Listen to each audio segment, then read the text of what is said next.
पूज्य बापू का ये साबरमती आश्रम हमेशा से ही एक अप्रतिम ऊर्जा का जीवंत केंद्र रहा है। और मैं जैसे हर किसी को जब जब यहां आने का अवसर मिलता है तो बापू की प्रेरणा हम अपने भीतर स्पष्ट रूप से अनुभव कर सकते हैं। सत्य और अहिंसा के आदर्श हो, राष्ट्र आराधना का संकल्प हो, गरीब और वंचित की सेवा में नारायण सेवा देखने का भाव हो, साबरमती आश्रम बापू के इन मूल्यों को आज भी सजीव किए हुए हैं।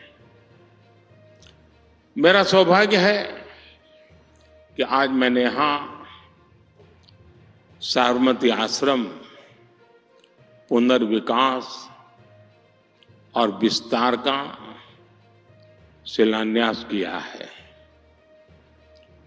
बापू के पहले जो पहला आश्रम था, शुरू में जब आए, वो कोचरब आश्रम, उसका भी विकास किया गया है और मुझे खुशी है कि आज उसका भी लोकार्पण हुआ है। साउथ अफ्रीका से लौटने के बाद गांधी जी ने अपना पहला आश्रम कोचरब आश्रम में ही बनाया था। गांधी जी जहां चरखा चलाए करते थे, कारपेंटरी का काम सीखते थे, 2 साल तक कोचरब आश्रम में रहने के बाद फिर गांधी जी साबरमती आश्रम में शिफ्ट हुए थे। पुनर्निर्माण होने के बाद अब गांधी जी के उन दिनों की यादें कोचरब आश्रम में और बेहतर तरीके से संरक्षित रहेगी। मैं पूज्य बापू के चरणों में नमन करता हूं, उन्हें श्रद्धांजलि देता हूं। मैं सभी देशवासियों को इन महत्वपूर्ण प्रेरक स्थानों के विकास के लिए भी बहुत बहुत बधाई देता हूं। साथियों, आज 12 मार्च वो ऐतिहासिक तारीख भी है। आज के ही दिन बापू ने स्वतंत्रता आंदोलन की उस धारा को बदला और दांडी यात्रा स्वतंत्रता के आंदोलन के इतिहास में स्वर्णिम अक्षरों में अंकित हो गई। आजाद भारत में भी ये तारीख ऐसे ही ऐतिहासिक अवसर की नए युग के सूत्रपात करने वाली गवाह बन चुकी है। 12 मार्च 2022 को इसी साबरमती आश्रम से देश ने आजादी के अमृत महोत्सव का शुभारंभ किया था। दांडी यात्रा ने आजाद भारत की पुण्य भूमि तय करने में, उसकी पृष्ठभूमि बनाने में, उस पुण्य भूमि का पुनः स्मरण करते हुए आगे बढ़ने में एक अहम भूमिका निभाई थी। और अमृत महोत्सव के शुभारंभ ने अमृत काल में भारत के प्रवेश का श्री गणेश किया। अमृत महोत्सव ने देश में जन भागीदारी का वैसा ही वातावरण बनाया जैसा आजादी के पहले दिखा था। हर हिंदुस्तानी को खुशी होगी कि आजादी का अमृत महोत्सव, उसकी व्यापकता कितनी थी। और उसमें गांधी के विचारों का प्रतिबिंब कैसा था, देशवासी जानते हैं। आजादी के अमृतकाल के इस कार्यक्रम के दरमियान 3 करोड़ से ज्यादा लोगों ने पंच प्राण की शपथ ली। देश में 2 लाख से ज्यादा अमृत वाटिकाओं का निर्माण हुआ। 2 करोड़ से ज्यादा पेड़ पौधे लगा करके उनका पूरी तरह विकास की चिंता की गई। इतना ही नहीं, जल संरक्षण की दिशा में एक बहुत बड़ा क्रांतिकारी कार्य हुआ। 70,000 से ज्यादा अमृत सरोवर बनाए गए। और हम याद है, हर घर तिरंगा अभियान पूरे देश में राष्ट्रभक्ति की अभिव्यक्ति का एक बहुत बड़ा सशक्त माध्यम बन गया था। मेरी माटी मेरा देश अभियान के तहत करोड़ों देशवासियों ने देश के बलिदानियों को श्रद्धांजलि दी। अमृत महोत्सव के दौरान 2 लाख से ज्यादा शिला पट्टिकाएं भी स्थापित की गई है। इसलिए साबरमती आश्रम आजादी की लड़ाई के साथ साथ विकसित भारत के संकल्प का भी तीर्थ बना है। साथियों, जो देश अपनी विरासत नहीं संजो पाता, वो देश अपना भविष्य भी खो देता है। बापू का ये साबरमती आश्रम देश की ही नहीं, ये मानव जात की ऐतिहासिक धरोहर है। लेकिन आजादी के बाद इस धरोहर के साथ भी न्याय नहीं हो पाया। बापू का यह आश्रम कभी 120 एकड़ में फैला हुआ था। समय के साथ अनेक कारणों से एक घटते घटते घटते घटते केवल 5 एकड़ में सिमट गया था। एक जमाने में यहां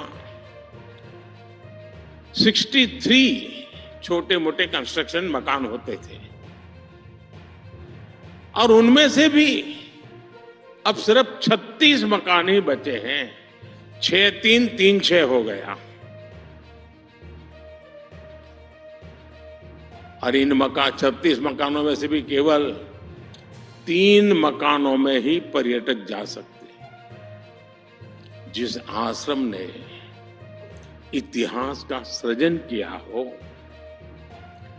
जिस आश्रम की देश की आजादी में इतनी बड़ी भूमिका रही हो, जिसे देखने के लिए, जानने के लिए, अनुभव करने के लिए दुनिया भर से लोग यहां आते हो, उस साबरमती आश्रम को सहेज कर रखना हम सभी 140 करोड़ भारतीयों का दायित्व है।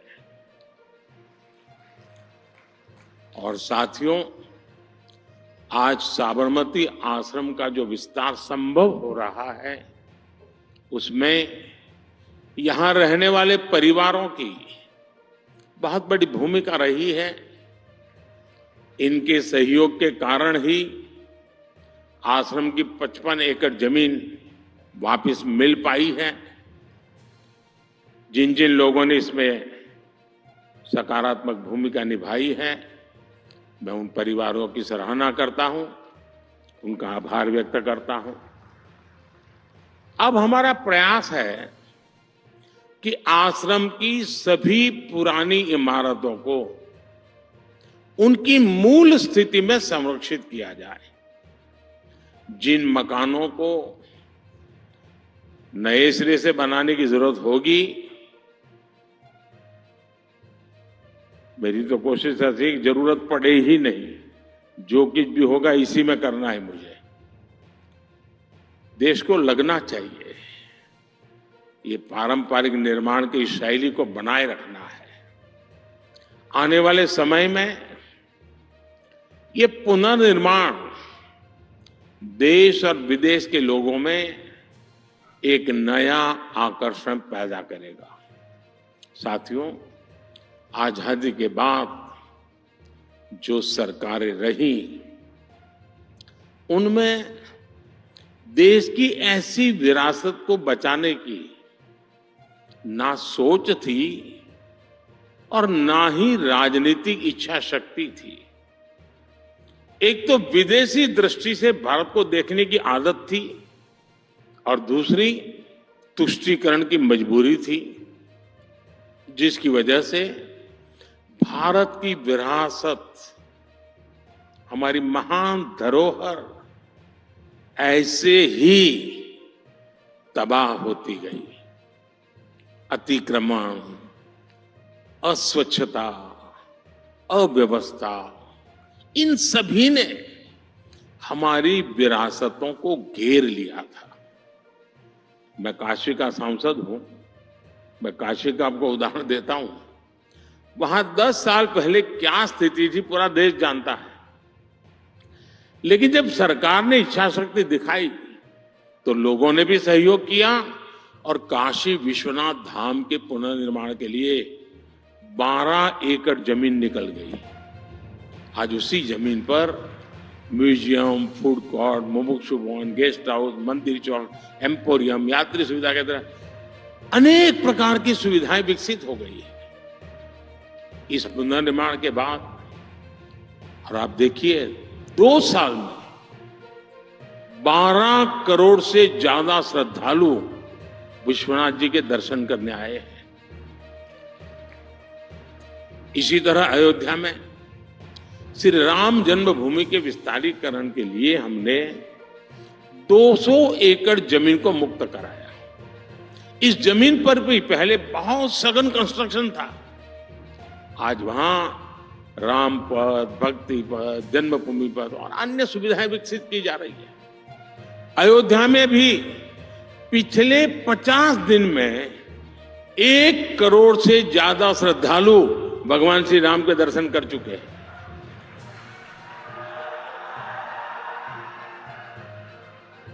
कुछ ही दिन पहले मैंने द्वारिका जी में भी विकास के अनेक कार्यों का लोकार्पण किया। वैसे साथियों, देश को अपनी विरासत को सहेजने का मार्ग एक तरह से यहां गुजरात की धरती ने दिखाया था। याद कीजिए, सरदार साहब के नेतृत्व में सोमनाथ मंदिर का जीर्णोद्धार अपने आप में बहुत ही ऐतिहासिक घटना थी। गुजरात अपने आप में ऐसी अनेकों विरासत को संभाले हुए है। ये अहमदाबाद शहर वर्ल्ड हेरिटेज सिटी है। रानी की वाव, चांपानेर और धौलावीरा भी वर्ल्ड हेरिटेज में गिने जाते हैं। हजारों वर्ष पुराने पोर्ट सिटी लोथल की चर्चा दुनिया भर में है। गिरनार का विकास हो, पावागढ़, मोढेरा, अंबाजी, ऐसे सभी महत्वपूर्ण स्थलों में अपनी विरासत को समृद्ध करने वाले काम किए गए हैं।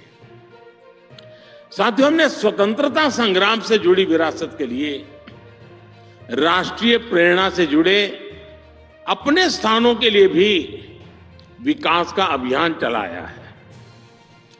हमने दिल्ली में, आपने देखा होगा, एक राजपथ हुआ करता था। हमने राजपथ को कर्तव्य पथ के रूप में विकसित करने का काम किया। हमने कर्तव्य पथ पर नेताजी सुभाष चंद्र बोस की प्रतिमा स्थापित की। हमने अंडमान निकोबार द्वीप समूह में स्वतंत्रता संग्राम और नेताजी से जुड़े स्थानों का विकास किया, उन्हें सही पहचान भी दी। हमने बाबा साहब आम्बेडकर से जुड़े स्थानों का भी पंच तीर्थ के रूप में विकास किया। यहां एकता नगर में सरदार वल्लभ भाई पटेल स्टैच्यू ऑफ यूनिटी आज पूरी दुनिया के लिए आकर्षण का केंद्र बन गई है। आज लाखों लोग सरदार पटेल जी को नमन करने वहां जाते हैं। आप दांडी देखेंगे, वो कितना बदल दिया है। हजारों लोग दांडी जाते हैं आज। अब साबरमती आश्रम का विकास और विस्तार इस दिशा में एक और बड़ा कदम है। साथियों, भविष्य में आने वाली पीढ़ियां, यहां इस आश्रम में आने वाले लोग यहां आकर ये समझ पाएंगे कि साबरमती के संत ने कैसे चरखे की ताकत से देश के जन मन को आंदोलित कर दिया था, देश के जन मन को चेतनवंत बना दिया था, और जो आजादी के अनेक प्रवाह चल रहे थे, उस प्रवाह को गति देने का काम कर दिया था। सदियों की गुलामी के कारण जो देश हताशा का शिकार हो रहा था, उसमें बापू ने जन आंदोलन खड़ा करके एक नई आशा भरी थी, नया विश्वास भरा था। आज भी उनका विजन हमारे देश को उज्जवल भविष्य के लिए एक स्पष्ट दिशा दिखाता है। बापू ने ग्राम स्वराज और आत्मनिर्भर भारत का सपना देखा था। अब आप देखिए, हम वोकल फॉर लोकल की चर्चा करते हैं। आधुनिक लोगों की समझ में आए इसलिए शब्द प्रयोग कुछ भी हो, लेकिन मूल तो वो गांधी जी की स्वदेशी की भावना है। और क्या है? आत्मनिर्भर भारत की महात्मा गांधी जी की जो संकल्पना थी, वही तो है उसमें। आज मुझे अभी हमारे आचार्य जी बता रहे थे, क्योंकि वे प्राकृतिक खेती के लिए मिशन लेकर के काम कर रहे हैं। उन्होंने मुझे कहा कि गुजरात में 9 लाख किसान परिवार, बहुत बड़ा आंकड़ा है, 9 लाख किसान परिवार अब प्राकृतिक खेती की तरफ मुड़ चुके हैं। जो गांधी जी का सपना था, केमिकल फ्री खेती, और उन्होंने मुझे कहा 3 lakh metric ton urea Gujarat में इस बार कम उपयोग में लिया गया है। मतलब कि धरती मां की रक्षा का काम भी हो रहा है। ये महात्मा गांधी के विचार नहीं है तो क्या है जी?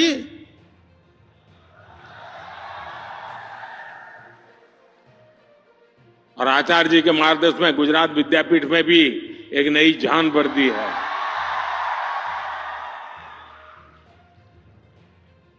हमारे इन महापुरुषों ने हमारे लिए बहुत कुछ छोड़ा है।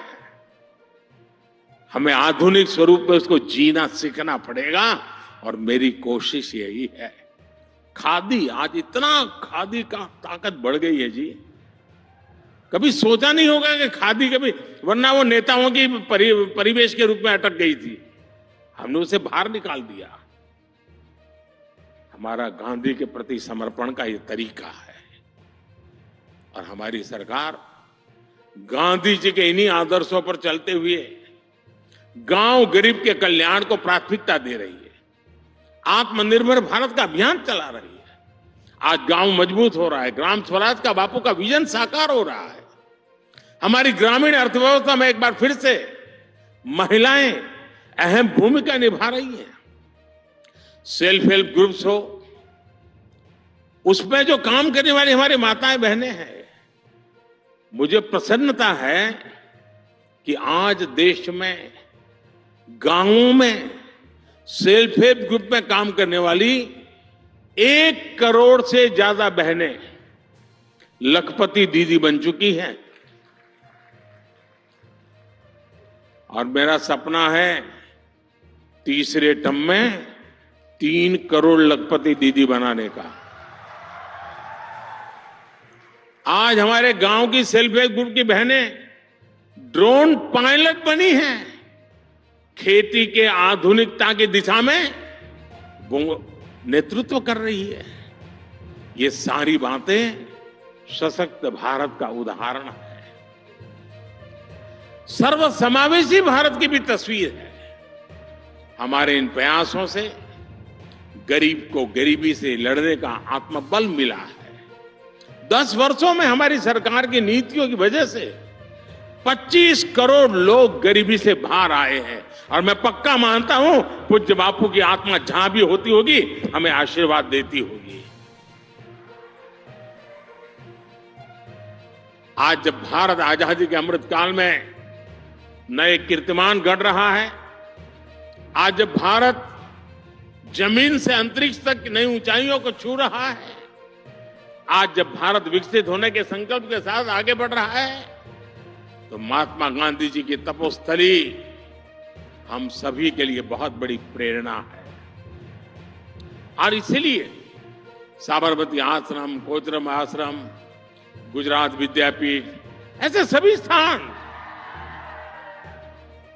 हम उसको आधुनिक युग के लोगों को उसके साथ जोड़ने के पक्षपात हैं। ये विकसित भारत के संकल्प, उसकी प्रेरणाओं में हमारी आस्था को भी सशक्त करता है। और मैं तो चाहूंगा अगर हो सके तो, क्योंकि मुझे पक्का विश्वास है मेरे सामने जो साबरमती आश्रम का चित्र बना पड़ा है, उसको जब भी साकार होते आप देखेंगे, हजारों की तादाद में लोग यहां आएंगे, इतिहास को जानने का प्रयास करेंगे, बापू को जानने का प्रयास करेंगे। और इसलिए मैं गुजरात सरकार से भी कहूंगा, अहमदाबाद म्युनिसिपल कॉरपोरेशन से भी कहूंगा कि क्या एक काम कर सकते हैं, हम एक बहुत बड़ा लोग गाइड के रूप में आगे आए और एक गाइड का कंपटीशन करें, क्योंकि ये हेरिटेज सिटी है।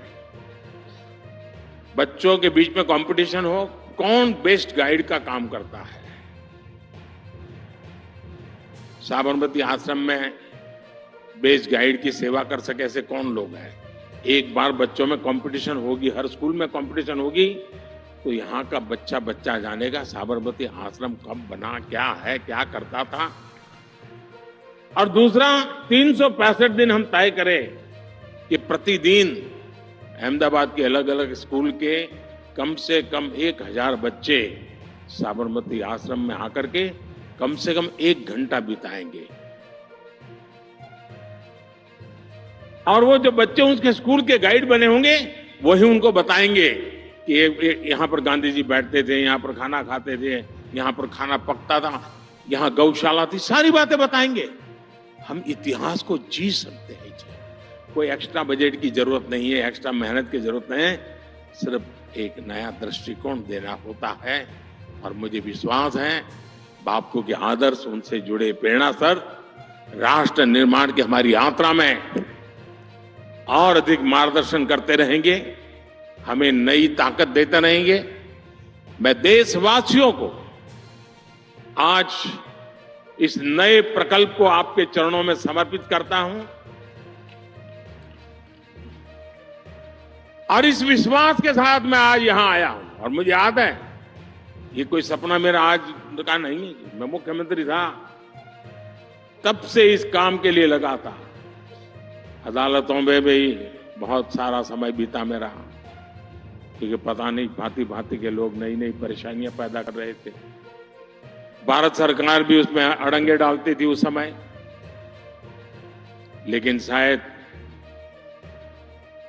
ईश्वर के आशीर्वाद है, जनता जनार्दन का आशीर्वाद है कि सारी समस्याओं से मुक्ति पाकर के अब उस सपने को साकार कर रहे हैं। मैं फिर एक बार आप सबको बहुत बहुत धन्यवाद देता हूं और राज्य सरकार से मेरा यही अनुरोध हो कि जल्द से जल्द इसका काम प्रारंभ हो, जल्द से जल्द पूर्ण हो, क्योंकि इस काम को पूर्ण होने में मुख्य काम है पेड़ पौधे लगाना, क्योंकि एक गीच जंगल जैसा अंदर बनना चाहिए, तो उसमें तो समय लगेगा। उसको ग्रो होने में जितना टाइम लगता है लगेगा, लेकिन लोगों को फीलिंग आना शुरू हो जाएगा। और मैं जरूर विश्वास करता हूं कि मुझे तीसरे टर्म में फिर एक बार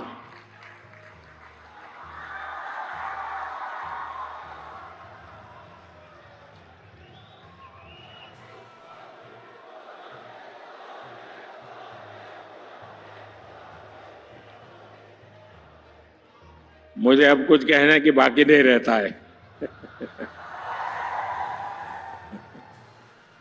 बहुत बहुत धन्यवाद।